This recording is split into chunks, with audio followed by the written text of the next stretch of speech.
Впервые за 33 года крымские татары-акъяры не смогли в мае провести памятные мероприятия по жертвам депортации из-за ограничений, введенных во время пандемии коронавируса. Это удалось сделать только сейчас. Крымские татары-акъяры решили провести вечер памяти, пусть и 3 месяца спустя, в Севастопольском центре культуры и искусств.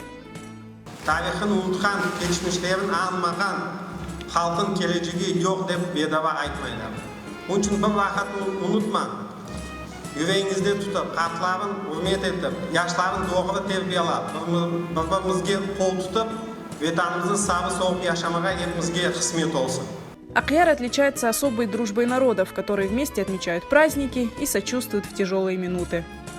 Только тот народ, который пережил такие жестокие испытания, сможет в полной мере объяснить своему ребенку, что такое глоток воды, что такое миска еды, что такое крыша над головой.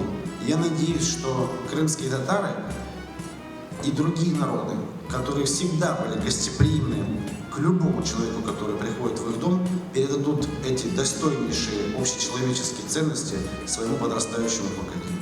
На мероприятие пригласили и свидетелей депортации, которые вспоминали свою жизнь до ссылки.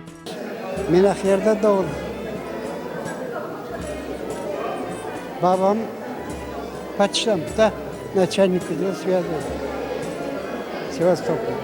Анам главный морской Севастополь госпиталіне çalışıyor. Ahirden biz Akmeç'e düştük, dayıların yanında oturduk.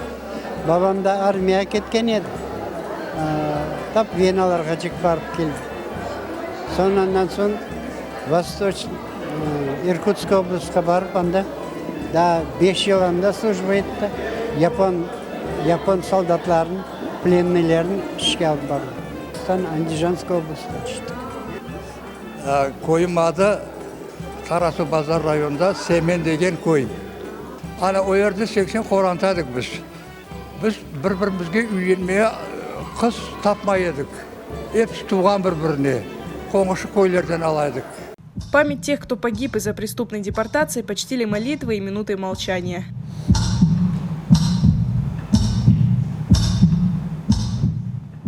Бахчисарайский ансамбль «Эбедиет» выступил для гостей мероприятия с патриотическими песнями.